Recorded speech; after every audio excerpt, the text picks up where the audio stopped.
तेरा तहना हाथ मुझे बचा लेगा, खुदा मेरे लिए सब कुछ करेगा। ये 5 साल पहले की बात है। गर्मियों के दिन थे, दोपहर का वक्त था। मैं अपने बच्चों के लिए किचन में खाना बना रही थी। अचानक से खुदावंद ने मुझसे बात की कि एक लेडी बहुत परेशान है जो कि बाहर बैठी है, क्योंकि 5 हफ्ते से इसका बेबी मूवमेंट नहीं कर रहा, जबकि इसे 5 मंथ स्टार्ट हो चुके हैं। इस बात की वजह से वो लेडी बहुत परेशान थी और खुदावंद से दुआ कर रही थी कि खुदावंद मेरी मदद कर, जबकि उनके घरेलू हालात भी बहुत ख़राब थे। मुश्किल से उनके घर का गुजारा होता था और उनके पास पैसे भी नहीं थे। खुदा ने ये बातें मुझ पर जाहिर की और खुदा ने मुझे ये भी बताया कि इस मर्तबा मैं इनको एक बहुत प्यारी बेटी दूंगा। मैं इस बेटी को ज़िंदगी दूंगा। जब हमें सब छोड़ देते हैं तो खुदा खुद हमारी मदद के लिए आ जाता है। खुदा हमारी फिक्र करता है। मैंने जब दरवाज़ा खोलकर इधर उधर देखा तो वाकई एक लेडी बहुत परेशान, दुख और परेशानी में रो रही थी। मैंने पास जाकर पूछा तो कहने लगी कि 5 हफ्ते से मेरा बेबी मूवमेंट नहीं कर रहा और मेरे पास इतने पैसे भी नहीं कि मैं डॉक्टर्स के पास जा सकूं। मैंने उस लेडी से कहा कि आप बिल्कुल परेशान ना हो, मेरा और आपका खुदा सब कुछ करने की कुदरत रखता है। अब आपने परेशान नहीं होना, क्योंकि खुदावंद आपसे बहुत प्यार करता है। खुदावंद आपको और आपके बच्चे को बचाना चाहता है। मैंने खुदावंद के सामने पानी को रखा, जो कुछ देर पहले खुदावंद ने मुझसे कहा था कि इस पानी को मैं अपना लहू बना दूंगा और जब ये लेडी इस पानी को पिएगी तो ये बच्चा जिंदा हो जाएगा, क्योंकि हम में से कोई भी इस पानी को तब्दील नहीं कर सकता।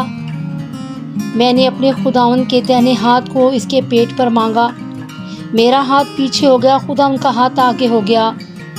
फौरन बच्चे ने हरकत करनी शुरू की और वो लेडी बहुत खुश हुई।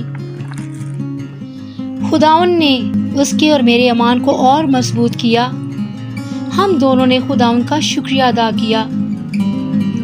फिर कुछ महीनों के बाद दिसंबर 22 को वो हॉस्पिटल गई और डॉक्टर्स ने बताया कि आप में ब्लड की बहुत कमी है और हमें आपको ब्लड लगाना पड़ेगा और आपका सर्जरियन हमें करना पड़ेगा। उस लेडी ने फिर खुदावंद को पुकारा, क्योंकि हॉस्पिटल वालों ने उनसे 50,000 रुपये मांगे थे और उनके पास तो कुछ भी नहीं था। 24 दिसंबर को वो लेडी अपने घर वापस आ गई और 25 दिसंबर को क्रिसमस वाले दिन जब हम चर्च से वापस घर आए तो मैं दोपहर का खाना बना रही थी और उनके घर से बच्चे मेरे पास आए और कहा कि आंटी आपको हमारी मम्मा बुला रही हैं, उनकी तबीयत ठीक नहीं है। मैं खाना बना रही थी और मैंने उधर ही चूल्हा बंद कर दिया और मैंने उनको खुदावंद की हजूरी में रखा और वो लेडी जब मैं उनके घर गई तो बहुत खुश हुई। जब मैंने घुटने टेक कर अपने खुदावंद को पुकारा और पानी को खुदावंद की हजूरी में रखा और खुदावंद ने इस पानी को अपना लहू बनाया और जब उस लेडी को पानी दिया तो खुदावंद ने फौरन उसके दुखों को बरकतों में बदल दिया और वो फौरन डिलीवर हो गई और खुदावंद के नाम को हम सब ने मिलकर इज्जत और जलाल दिया। ये सब मेरे और आपके खुदा के काम हैं। वो हमें बीमारियों से, हर तरह के दुखों से, परेशानियों से बचाना चाहता है और हमारे ईमान को और भी बढ़ाता है और आगे बढ़ने का फजल भी अता करता है।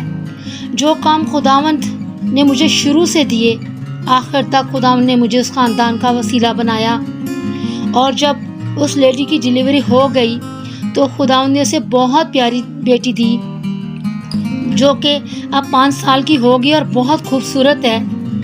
और मैं खुदावंद की शुक्रगुजार हूँ इस प्यार और मोहब्बत के लिए जो खुदावंद ने हमारे लिए अपनी जान को कुर्बान कर अपना लहू बहा के हम पर ज़ाहिर की।